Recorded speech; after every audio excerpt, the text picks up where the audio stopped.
Hello and welcome to Nami Nation by Kai's Corner Productions. I'm Jackie Hawk, and you can find me on social media at QuillfulWriter, and I'm always happy to chat. For everyone on the edge of their seat waiting for Mass Effect 5 to finally come out eventually, Michael Gamble at BioWare posted recently about a spike in the fandom. With the Mass Effect Legendary Edition included in the latest Steam Autumn sale, a lot of gamers are engaging with this franchise again. Because Gamble is taking the lead on the next Mass Effect game, he went to social media to recommend that everyone play Lair of the Shadow Broker before the next Mass Effect installment comes out. Based on what we know about this sequel, Liara T'Soni will be in it.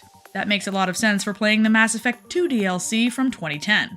The extra content gave players a chance to fight alongside Liara, who wasn't playable in the base game. I personally found this DLC to be just plain fun, but it does center on Liara, of course, so if you didn't much like her character, you might want to watch a playthrough. I won't spoil it for you, but this isn't the first time that BioWare has put some important plot information into a DLC. I'm not sure that I really like that habit, as I've mentioned in past episodes, but you have to hand it to them. They are consistent at least. An even longer legacy was celebrated recently with the 30th anniversary of PlayStation. The retro PS5 remote that resembles that original controller has already sold out once, although a few places do still carry them. Amazon offers this remote control at a daunting $170 on sale, despite the worker strikes they have going on just now. If you do place the order with them, you might want to expect it's not going to arrive on time. There was also a retro boot screen and some limited edition themes on the PS5 as well. It's unfortunately unlikely that the startup sounds and backgrounds will become a permanent feature, even though it was very popular on the PS4 to be able to adjust your theme for your own personal tastes. If nothing else, we can enjoy it while it lasts. Sony also released a montage from the company's history, and their website for the anniversary showcases several PlayStation milestones. Dedicated tabs for each console makes the trip down memory lane easy, whether you grew up with these consoles or you want to know the history behind more recent releases. Some modern games have also joined in on the fun, like Genshin Impact giving away 1,000 Primogems to celebrate the anniversary. Being barely older than the console myself, it's fun to see everything laid out for newer generations and older generations to connect over gaming. And there has been a lot of change. Just about every gamer is familiar with the console wars between Sony and Microsoft, or Xbox, and just last year, Microsoft raised the white flag, admitting that Sony had taken the lead. The big problem there for that particular company is that empires tend to fall, and Sony has a long way to go if that does come to pass. Xbox is planning to release a handheld option in the future, which is a bit more competitive than the idea of a PS6 for minor hardware and performance upgrades, especially with the threat of tariffs jacking up costs beyond what most gamers and families would be willing to pay. The previous executive from PlayStation America, Sean Layden, has pointed out that these spec upgrades are almost unnoticeable to most fans anyway. He's suggested that impressive games will set consoles apart rather than specs. In fairness, this is what Sony did to get the lead with the PS4, but with AI issues and ongoing union strikes, creating strong games is going to ask a lot from Sony.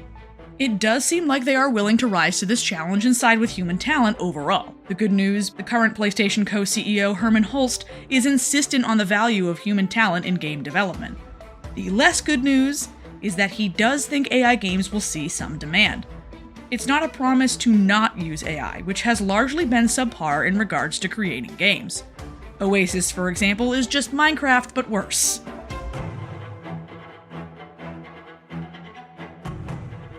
Referring back to the AI poetry study from one of our previous episodes, the casual readers preferred AI-generated content because it required less effort to read. There aren't really comparable people who would dabble in video games like that, except for perhaps mobile games, because you already own the phone.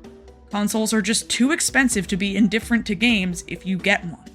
Because it's not the same audience, AI-driven games would likely be for people who aren't that into them. Like AI-generated poetry appeals to people who aren't that into poems. While the AI-generated poetry appeals to people who aren't that into poems, having AI-driven games for people who aren't that into gaming poses a much bigger issue. A new book of poems costs maybe $20. Games are $60 to $70 on consoles that are hundreds of dollars. There's a lot more to lose by catering to customers who aren't that interested at the expense of those who are. If Sony wants to stay in the lead, it needs to support the talented human beings that made their company popular in the first place. AI just isn't going to guarantee that they reach their 40th anniversary. We can stay hopeful because it does seem like they're moving in that direction, but it's something to keep an eye on as Sony continues to develop the plans it has for the future. While we're looking ahead, there has been wonderful news potentially just around the corner with talk of a Critical Role video game. This D&D series got its start being shared on Twitch and YouTube as live sessions, and now it has several animated series. Not to mention the books, comics, and spin-offs that have come out as well. There are even tabletop gaming systems. Laura Bailey from the team told Rolling Stone that they've all tossed around the idea of making a video game since they first played, possibly even before they went live.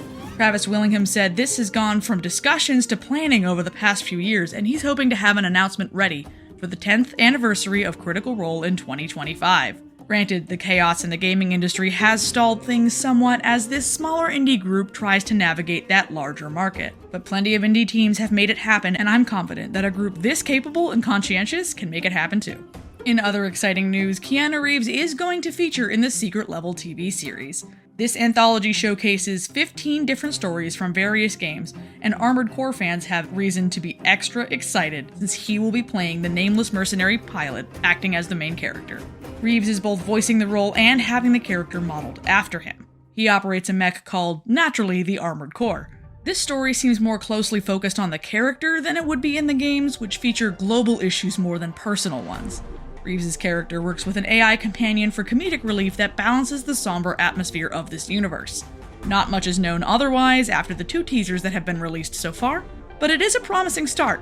The narrative changes appear to suit shows better, taking that new medium into account while not losing sight of the original game fans, with mech combat and an emphasis on the pilots that control them.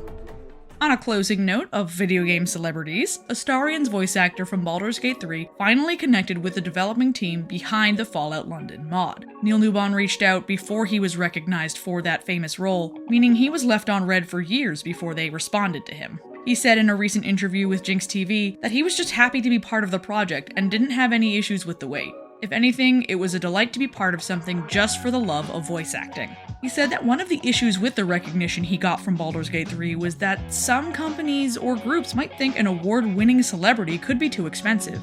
In his words, quote, "They think they can't afford you, which is nonsense," unquote. When all is said and done, his stance comes down to this, quote, "It's just nice to remind people that actually we're doing it for the craft," unquote. Stay up to date with gaming news by subscribing to our podcast, and for more entertainment content, you can check out the KKP YouTube channel. This is Jackie Hawk for Nami Nation, and I will see you next time.